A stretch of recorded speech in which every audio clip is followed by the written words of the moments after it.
Assalamualaikum warahmatullahi wabarakatuh. Gimana kabarnya semua? Sehat? Alhamdulillah semuanya sehat ya.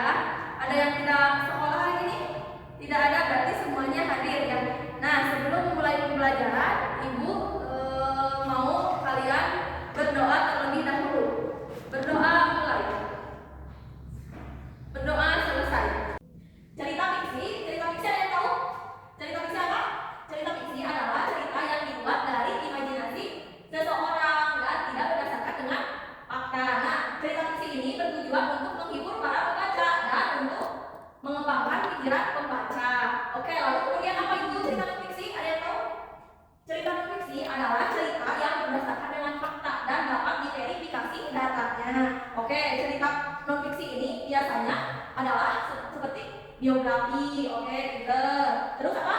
Artikel, pinter. Nah, kemudian setelah kita tahu apa itu arti cerita fiksi dan non fiksi, dalam cerita non fiksi dan fiksi itu ada unsur-unsur yang terdapat di dalamnya. Lalu siapa yang tahu unsur-unsur cerita fiksi apa saja? Ada apa?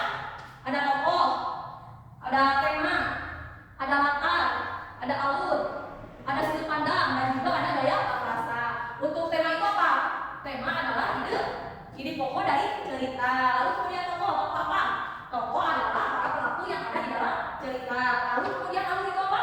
Alur merupakan rangkaian peristiwa yang terjadi di dalam cerita tersebut. Lalu apa latar? Latar yaitu waktu, tempat, dan juga suasana yang ada di dalam cerita tersebut. Nah, kalau untuk sudut pandang, itu sudut pandang yaitu cara pandang seseorang yang seseorang pengarang dalam menceritakan kisah tersebut. Nah, untuk gaya bahasa itu adalah cara pengarang menggunakan bahasa untuk apa?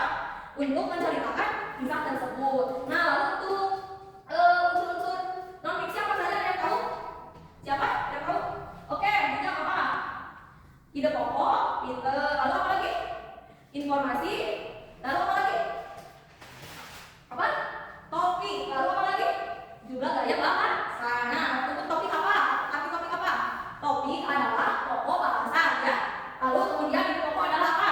Ide pokok adalah gagasan utama yang ingin disampaikan dalam cerita non fiksi tersebut. Nah, lalu informasi apa?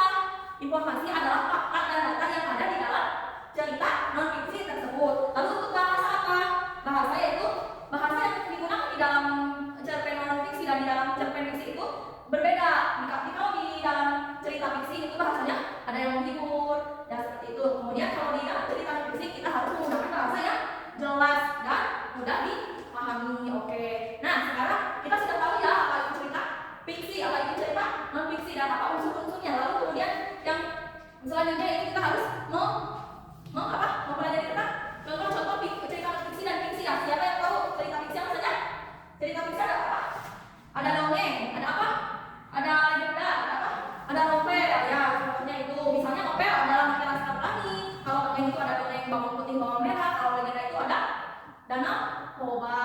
Oke, gitu. Lalu apa saja contoh-contoh cerita non fiksi? Siapa yang tahu? Coba kan? Oke, tapi apa? Geografi, pinter yang tadi disebutkan ya. Terus apa lagi?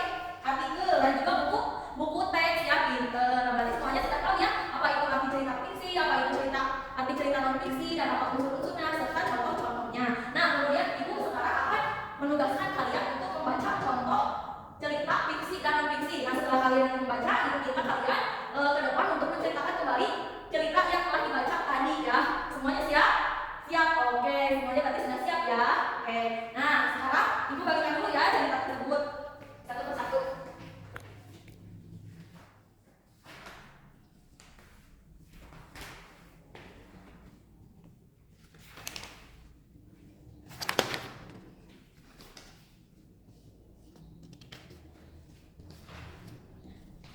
Ibu kasih waktu 5 menit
Alhamdulillah.